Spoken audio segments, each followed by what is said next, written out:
नमस्कार दर्शक बंधु आपण समस्त को ओडिशा तंत्रज्ञान को हार्दिक स्वागत। आज वीडियो रे गोटे छोट कहानी शेयर करी बोली भाविची।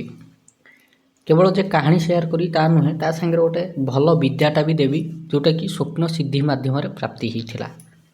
स्वप्न सिद्धि विषय रे आपण माने अनेक स्थान रे सुनिथिबे। सेही भली गोटे स्वप्न सिद्धि विषय रे आज कहिबी। मु जेतेबेले काशी रे थली सेतेबेले सेठी रहिकरी प्रायतः पाठ पढ़ापढ़ी करे तंत्र विद्या भी शिखा शिखी करे एग्जाम देवाई ओडिशा जहाँ आसे ना प्राय टाइम मोर से बीते से रहीकि तंत्र विद्या और एस्ट्रोलोजी शिखुए।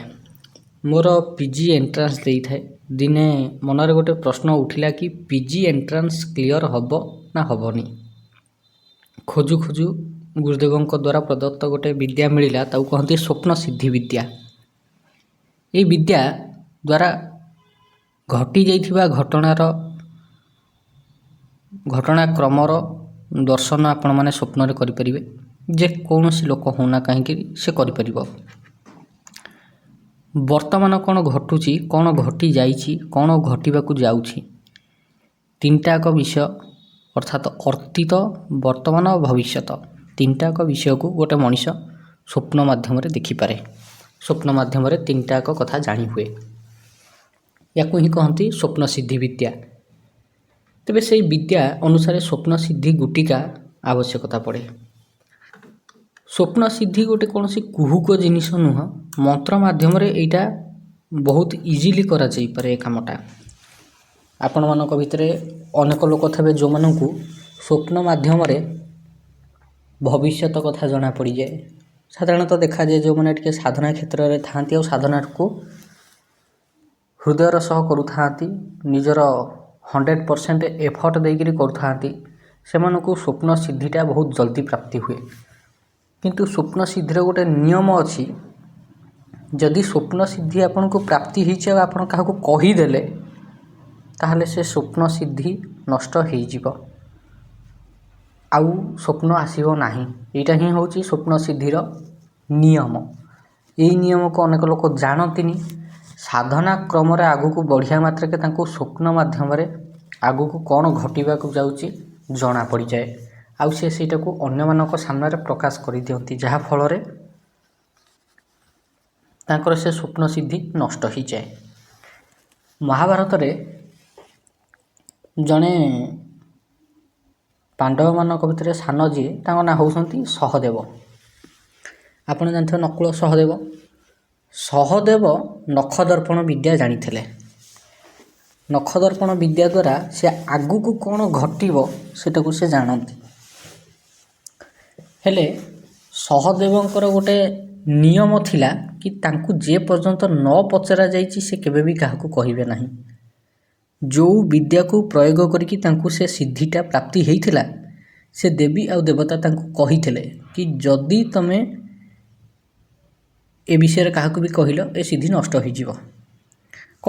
तेणु सहदेव को न पचरार गला पर्यंत सी केबे भी कहती नहीं। आउ इंटरेस्टिंग कथा होची बाकी चारिटाक पांडव जानी नथिले कि यांकु नखदर्पण विद्या जना अछि। जेतेबेले महाभारत युद्ध शेष हो गला तापरे जाइकिरी भगवान श्रीकृष्ण कहिले खोलिकिरी सहदेव को कहले सहदेव तुम तो जानी एत सब हम तुम कहीं रोकिलनी कि कहलनी कहीं। सहदेव महाचालाक सी कहले अच्छा प्रभु आपण तो जानी आपण कहीं रोकिलेनी कि कहलेनी। एमती होकर भितर कथोपकथन सब चलला। तेणु ये जो विद्या जोटा हजि जाइछि जोटा लुचेई दिया जाइछि जोटा हजई दिया जाइछि जोटा जानी शुणिक विलुप्त कर दिया जाइछि सेई जो विद्या को आजिका समय को जदि आमे आनिया को चेष्टा करिबा तेबे ताहा टे कष्ट साध्य। आउ मु सेई काम ही करिया को चाहे। जो विद्या हजि जाइछि जो विद्या लुप्त हो जाइछि से विद्या को पुणी आउ थरे उद्धार करिकरी अतीतरु वर्तमान को आनिया को चाहे। सेई भलिया गोटे विद्या होची स्वप्न सिद्धि विद्या। तेबे से विद्या अनुसार स्वप्न सिद्धि गुटिका आगामी अमावास्या तिथि रे तैयारी करथली। स्वप्न सिद्धि गुटिका प्रथमे हो पार नाला मत बाध्य होकर अमावास्या राति निज हाथ काटिक रक्त देकर स्वप्न सिद्धि गुटिका को तैयारी करिया को पड़िला। तापर द्वितीय तिथि जेबे पड़िला ତାର ଠିକ୍ 2 ଦିନ ପରେ ପଡ଼େ ଅମାବାସ୍ୟାର। ସେଦିନ ଶନିବାର ପଡ଼ିଥିଲା। ସେଇଦିନ ରାତିରେ ଗୋଟେ କାଗଜ ଉପରେ ଲାଲ ପେନ୍ରେ ନିଜର ପ୍ରଶ୍ନ ଲେଖିଲି ଆଉ କାଗଜ ଉପରେ କିଛି ମୋଗରା ଫୁଲ ରଖିକି ତା ଉପରେ ସ୍ୱପ୍ନ ସିଦ୍ଧି ଗୁଟିକାଟିକୁ ରଖିଲି ଆଉ 108 ଥର ମନ୍ତ୍ର ଜପ କଲି। ମନ୍ତ୍ର ଜପ ପରେ ଗୋଟେ ଧଳା କପଡ଼ାରେ ଗୁଡ଼େଇକିରି ସେ ଯେଉଁ ସ୍ୱପ୍ନ ସିଦ୍ଧି ଗୁଟିକା ଆଉ ମୋଗରା ଫୁଲକୁ ମୋ ତକିଆ ତଳେ ରଖିଦେଲି ଆଉ ଶୋଇଲି। ଏମିତି 3 ଦିନ ପର୍ଯ୍ୟନ୍ତ ପ୍ରତ୍ୟେକ ଦିନ ରାତିରେ 108 ଥର ଲେଖାଏଁ ମନ୍ତ୍ର ଜପ କରେ। ଆଉ 3 ଦିନରେ ହିଁ ସ୍ୱପ୍ନରେ ମୋର ଉତ୍ତର ମିଳିଗଲା ଯେ ଆଗାମୀ 1 ମାସ ଭିତରେ ରେଜଲ୍ଟ ବାହାରିବ ଆଉ ପିଜି ଏଣ୍ଟ୍ରାନ୍ସରେ ସିଲେକ୍ସନ୍ ହେବ। ଏକ୍ଜାକ୍ଟଲି ଯେଉଁ ଡେଟ୍ରେ ସ୍ୱପ୍ନ ଦେଖିଥିଲି, ମାନେ ସ୍ୱପ୍ନରେ ଦେଖିଥିଲି ଅମୁକ ଡେଟ୍ରେ ହିଁ ବାହାରିବ ରେଜଲ୍ଟ, ଏକ୍ଜାକ୍ଟଲି ସେଇ ଡେଟ୍ରେ ହିଁ ରେଜଲ୍ଟ ବାହାରିଲା ଆଉ ସତକୁ ସତ ମୋର ସିଲେକ୍ସନ୍ ହେଇଥିଲା। 3 ଦିନରେ 3ଟା ସ୍ୱପ୍ନ ଆସିଲା ମୋତେ। ପ୍ରଥମ ଦିନ ସ୍ୱପ୍ନ ଆସିଲା ଏଣ୍ଟ୍ରାନ୍ସ କ୍ଲିଅର ହେବ ନାହିଁ। ଦ୍ୱିତୀୟ ଦିନ ସ୍ୱପ୍ନ ଆସିଲା ଏଣ୍ଟ୍ରାନ୍ସଟା କ୍ଲିଅର ନ ହେବା କାରଣରୁ ଡିପ୍ରେସନକୁ ପଳେଇ ଯାଇପାରେ, ତେଣୁ ତା'ର ସଲ୍ୟୁସନଟା କ'ଣ, ସେ ସଲ୍ୟୁସନଟା ମଧ୍ୟ ଆସିଲା। ଆଉ ତୃତୀୟ ଦିନ ସ୍ୱପ୍ନରେ ଦେଖାଗଲା ଯେ ସିଲେକ୍ସନ୍ ହେଇଯାଇଛି। ବାସ୍ତବରେ ମୋର ସିଲେକ୍ସନ୍ ହେଇନଥାନ୍ତା, କିନ୍ତୁ ସ୍ୱପ୍ନରେ ମୋତେ ତା'ର ଯେଉଁ ଦ୍ୱିତୀୟ ଦିନରେ ସଲ୍ୟୁସନ୍ ମିଳିଥିଲା ସେ ଗୋଟେ ବିଦ୍ୟା ହିସାବରେ ମିଳିଥିଲା। ତାକୁ କହନ୍ତି ମାହେଶ୍ୱରୀ ଜୟମାଲ୍ୟ ବିଦ୍ୟା। ସେ ବିଦ୍ୟାର ପ୍ରୟୋଗ କେମିତି କରିବେ ସେଇଟା ମୁଁ ଆପଣଙ୍କୁ ଆଜି କହିବି। ସେଇ ବିଦ୍ୟାର ପ୍ରୟୋଗ କରିବା ପରେ ହିଁ ମୋର ସିଲେକ୍ସନ୍ ହେଇଥିଲା। ବାସ୍ତବରେ ଏଇ ବିଦ୍ୟାର ପ୍ରୟୋଗ କେମିତି କରାଯାଏ ମୁଁ ତା'ର ପ୍ରାକ୍ଟିକାଲଟା ଆପଣଙ୍କୁ କହୁଛି, ଆପଣ ସେଇ ହିସାବରେ କରିବେ। ଆପଣମାନେ ଜାଣିଥିବେ ଯେ ବଜାରରେ ପୂଜା ସାମଗ୍ରୀ ଦୋକାନରେ ତମ୍ବା ପତ୍ରୀ ମିଳେ।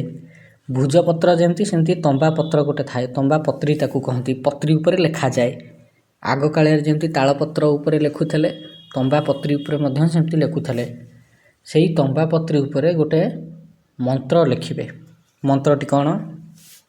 ଓମ୍ ହ୍ରିಂ ଶ୍ରୀಂ ଶ୍ରୀ ମାହେଶ୍ୱରୀ ମମ ସୌଭାଗ୍ୟ ବର୍ଦ୍ଧନମ୍ କୁରୁ କୁରୁ ହ୍ରିಂ ଶ୍ରୀಂ ସ୍ୱାହା। ଏତିକି ଲେଖି ସାରିଲା ପରେ ମନ୍ତ୍ରର ଚାରିପଟେ ସ୍କୋୟାର କରିଦେବେ, ମାନେ ଚାରିକଣିଆ ଘର କାଟିଦେବେ।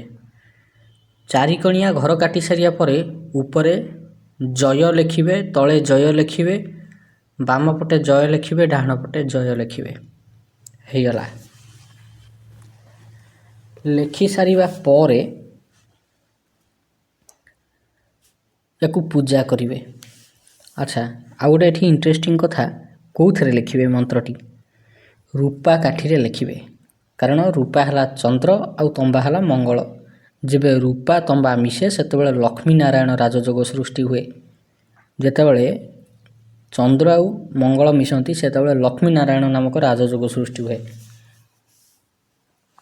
ଏଣୁ ତମ୍ବା ପତ୍ରୀ ଉପରେ ରୂପା ଲେଖନୀ ଦ୍ୱାରା ମନ୍ତ୍ର ଲେଖିବା ଦ୍ୱାରା ହିଁ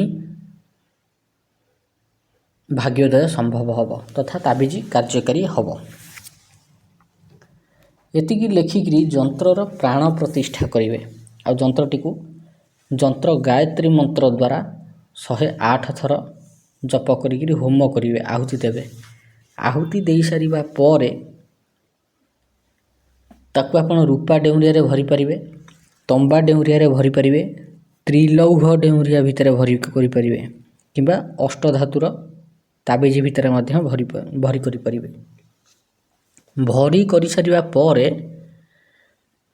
ଲାଖରେ ମୁଦ ଦେଇଦେବେ, ବନ୍ଦ କରିଦେବେ ଡେଉଁରିଆ ବନ୍ଦ କରିସାରିଲା ପରେ 108 ଥର ମନ୍ତ୍ର ଜପ କରିବେ। କ'ଣ? ଓମ୍ ହ୍ରିಂ ଶ୍ରୀಂ ଶ୍ରୀ ମାହେଶ୍ୱରୀ ମମ ସୌଭାଗ୍ୟ ବର୍ଦ୍ଧନମ୍ କୁରୁ କୁରୁ ହ୍ରିಂ ଶ୍ରୀಂ ସ୍ୱାହା। 108 ଥର ଜପ କରିବେ। କରିକିରି ପିନ୍ଧି ନେବେ। କେଉଁ ଦିନ ପିନ୍ଧିବେ? ଯେଉଁ ଦିନ ଆପଣଙ୍କର କୁଣ୍ଡଳୀରେ ରାଶି ନକ୍ଷତ୍ର ଅନୁସାରେ ପାଞ୍ଜିରେ ଦେଖିବେ ଚନ୍ଦ୍ର ଶୁଦ୍ଧିତ ହେବ, ତାରା ଶୁଦ୍ଧିତ ହେବ। ଅମୃତ ବେଳା ନଚେତେ ମାହେନ୍ଦ୍ର ବେଳା, ମାହେନ୍ଦ୍ର ବେଳା ନହେଲେ ଅମୃତ ବେଳା, ଏଇ 2ଟା ବେଳା ଭିତରୁ କେଉଁ ଗୋଟାଏ ବେଳାରେ ଆପଣ ପିନ୍ଧିବେ।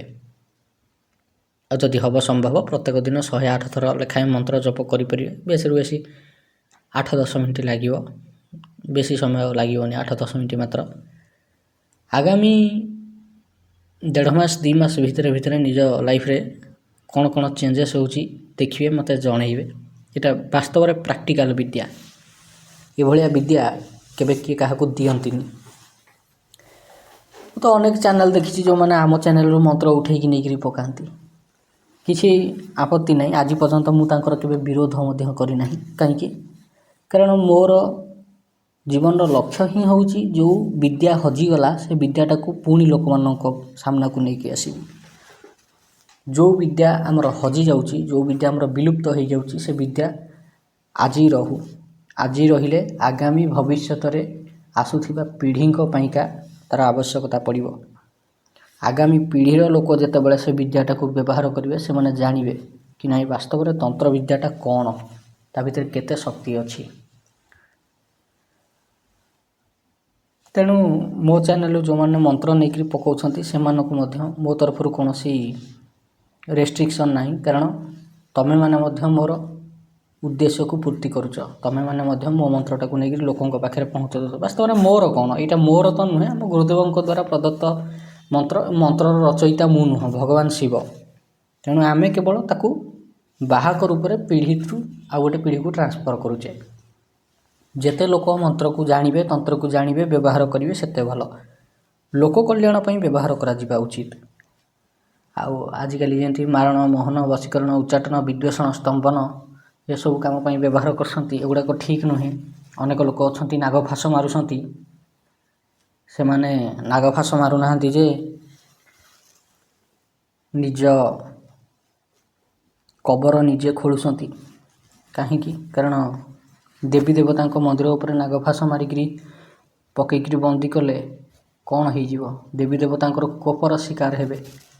ମୁଁ ଏମିତି ଲୋକଙ୍କୁ ଦେଖିଛି ଯେଉଁମାନେ ବ୍ରାହ୍ମଣ କୂଳରେ ଜନ୍ମ ହେଇକିରି ବ୍ରାହ୍ମଣଙ୍କ ଭଳିଆ ନିତ୍ୟ କର୍ମକାଣ୍ଡ କରିକିରି ମଧ୍ୟ ସେମାନେ ଦେବଦ୍ରୋହ କରୁଛନ୍ତି। ମନ୍ଦିରମାନଙ୍କ ଉପରେ ୟା ତା ଘର ଉପରେ ନାଗଫାସ ମନ୍ତ୍ର ଦ୍ୱାରା ଅଭିମନ୍ତ୍ରିତ କରି ପକାଉଛନ୍ତି। ୟାକୁ ତାକୁ ନାଗଫାସ ମାରିକିରି କର୍ମ ବନ୍ଧନ କରୁଛନ୍ତି, ବେପାର ବନ୍ଧନ କରୁଛନ୍ତି। ତେଣୁ ଅବଶ୍ୟ ସିଏ ଫିଟେଇ ଦିଆଯାଇପାରେ, ସେଇଟା ବଡ଼ କଥା ନୁହେଁ। କିନ୍ତୁ ଏଇ ଯେଉଁ କୁକର୍ମଟା କରୁଛନ୍ତି, ୟାର ପରିଣତି ଦିନେ ନା ଦିନେ ଆସିବ, ନିହାତି ଆସିବ, ବରାବର ଆସିବ। ଆଉ ଯେତେବେଳେ କର୍ମର ଫଳଟା ରିଟର୍ଣ୍ଣ ହେଇକିରି ଆସିବ, ସେତେବେଳେ ବହୁତ ଭୟଙ୍କର ପରିଣତି ଭୋଗିବାକୁ ମିଳିବ। ଆଉ ଗୋଟେ ଇଣ୍ଟରେଷ୍ଟିଂ କଥା, ଲୋକ ଭାବୁଥିବେ କି ନାହିଁ ବ୍ରାହ୍ମଣ କୂଳରେ ଜନ୍ମ, ଶ୍ରେଷ୍ଠ କୂଳରେ ଜନ୍ମ, ଦେବୀ ଦେବତାଙ୍କର ପୂଜା କରୁଛେ, ତେଣୁ ୟାର ପ୍ରଭାବ କିଛି ପଡ଼ିବନି। ଗୋଟେ ଥର ଦକ୍ଷର କାହାଣୀ ମନେ ପକାଅ। ଦକ୍ଷ ପ୍ରଜାପତିର କାହାଣୀ। ସିଏ ବି ବ୍ରାହ୍ମଣ ଥିଲେ, ସିଏ ବି ପଣ୍ଡିତ ଥିଲେ, ସିଏ ମଧ୍ୟ ଯାଗଯଜ୍ଞ କରୁଥିଲେ, ନାରାୟଣ ଠାକୁରଙ୍କୁ ନିଜର କବଚ, ଅଭେଦ୍ୟ କବଚ ରୂପରେ ରଖିଥିଲେ, ତଥାପି ମୁଣ୍ଡ କାଟ ହେଇଗଲା। ତେଣୁ ଯେଉଁଠି ଦକ୍ଷ ପ୍ରଜାପତିଙ୍କ ଭଳିଆ ଲୋକଙ୍କର ମୁଣ୍ଡ କାଟ ହେଇଯାଇପାରୁଛି ସମୟର ସୁଅରେ, ଯେଉଁଠି ରାବଣଙ୍କ ଭଳିଆ ମହାଜ୍ଞାନୀକୁ ଧରାଶାୟୀ ହେବାକୁ ପଡ଼ୁଛି, ସେଠି ଇଏ କେତେ ଦିନର ବାବାଜୀ। ତେଣୁ ବିଦ୍ୟା ଯଦି ଜାଣିଛ, ବିଦ୍ୟାଟାକୁ ଭଲ କାମରେ ଲଗାଅ, ଲୋକଙ୍କର ଅପକାରରେ ଲଗାଅନି। ଅପକାରରେ ତ ଅନେକ ଲୋକ ଲଗାଉଛନ୍ତି। ତମେ ତମ କୂଳର ଆଉ ମର୍ଯ୍ୟାଦା କ'ଣ ରଖିଲ? ବ୍ରାହ୍ମଣ କୂଳରେ ଜନ୍ମ ହେଇକିରି ଯଦି ଲୋକଙ୍କର ଅପକାର କରିଲ ପଇସା ପାଇଁ, ତାହେଲେ ତାର ଆଉ ମୂଲ୍ୟ କିଛି ରହିଲା ନାହିଁ।